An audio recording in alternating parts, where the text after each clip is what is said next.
name is Natalia, and I am a paleoclimatologist. That is, I study the climate of the past. Recently we have been hearing a lot about climate. We just heard it on the previous talk. It's on the news, and we're especially worried about future climate. What's going to happen in the future? However, I'm going to try to convince you in these 5 minutes that studying what happened on the past, what were past climates about, it's also important. One thing we hear a lot on the news and on the journals is about climate models.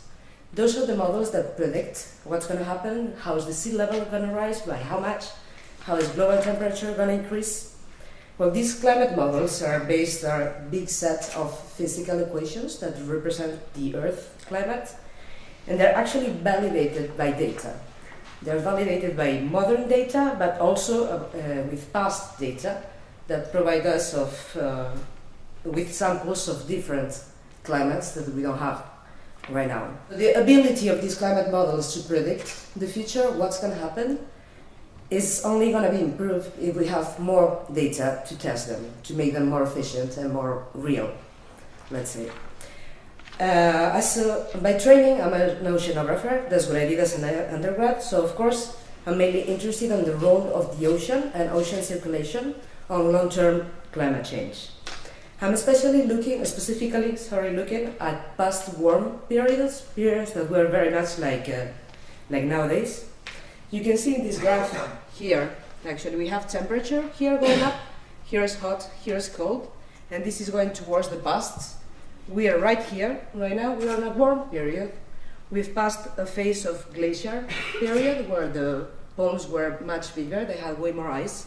And before that, there were also other warm periods, interspace with other cold glacier periods. These past warm periods, I guess we can say that they are like cakes. They have different ingredients. They have things that need to be there for them to be warm like they are today. We have the orbital configuration of the Earth, that is the amount of radiation that we get from the sun. That could be the baking powder that makes the cake. We have the greenhouse gas concentration, something we hear about very much as well, CO2 for example. That could be the sugar on the cake. We have the global temperature, that's like the flour, is going to rise or is going to go down.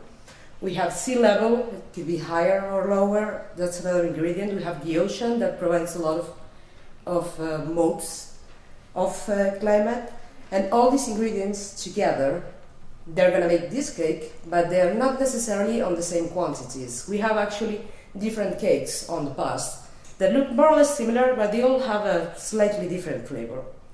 So what I'm interested in is actually getting to know those ingredients. How many flour did we put to make this kind of cake or this other one? We have had past periods where we had very little changes on insolation, on the amount of sun we received from the Earth, but the change in temperature was actually very high. So let's say we have a cake with very little baking power, but it rises a lot. Other periods, on the other hand, are completely the opposite. We put a lot of baking powder, but they remain quite cold, actually colder than today. So what happened? How are those ingredients acting together? What's the role of the ocean on mixing all that stuff? So that's the main goal of my research. I do that by using marine sediment cores. So we go out to the ocean on a boat, we take long sediment cores from the bottom of the ocean. We don't go down there, we actually sand the cylinder. And we sieve them, we clean them, and I analyze the shells of unicellular organisms that have been fossilized down there. They actually died, they live on the ocean, they take the characteristics of the water they lived in, and when they die, they shells go to the floor and they just get preserved there. So you just have to take them and analyze them. We do different trace element analysis, isotope analysis, and that kind of stuff. All these measurements are going to help me to characterize the ingredients of each interglacial period. I'm going to have indicators of sea level on the past, of sea surface temperature, hopefully of deep water temperature as well. And with all of that, hopefully, I'll try to understand each of these past periods better.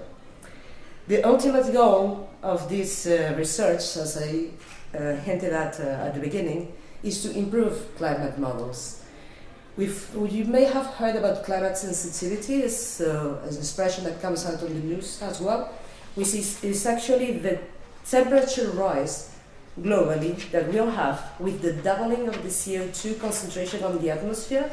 And this is a quantity, like 2 degrees, 3 degrees, that's actually estimated by models. So I will try with providing constraints from past climate periods to improve the estimations of this climate sensitivity. So thanks very much. I'll take your question.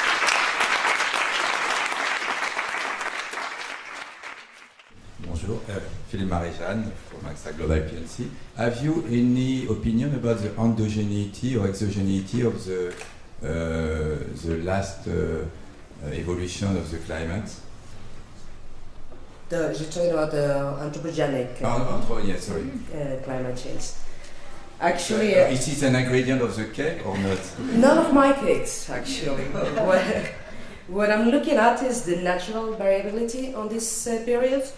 We have here on the past, this period, let's say, happened around 130,000 years ago. There were men on Earth already, but they weren't really influencing climate at all. So I'm actually looking at the baseline. I'm looking at what happened before when humans weren't actually influencing the Earth. We need to understand that better or perfectly, let's say, to after be able to really estimate how much we are moving it. Good morning. Just one small question, but I thought that temperature was a result of the other factors, and you present it as one factor in itself.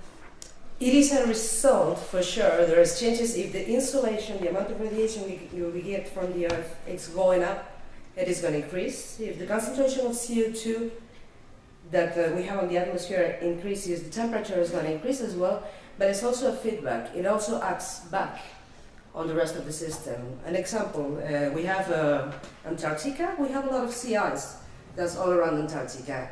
And that sea ice is actually blocking the ocean a little bit. And that region actually is the region of the ocean where most of the CO2 that's stuck at the bottom of the ocean escapes to the atmosphere. If a little bit escapes and the temperature rises, that rise in temperature is going to melt sea ice. So that's going to increase the CO2 outgassing. So there's a lot of interrelations. There's no single ingredient that's acting on itself, actually. It doesn't look like we have a racins or something like that that's completely on its own. Thank you again.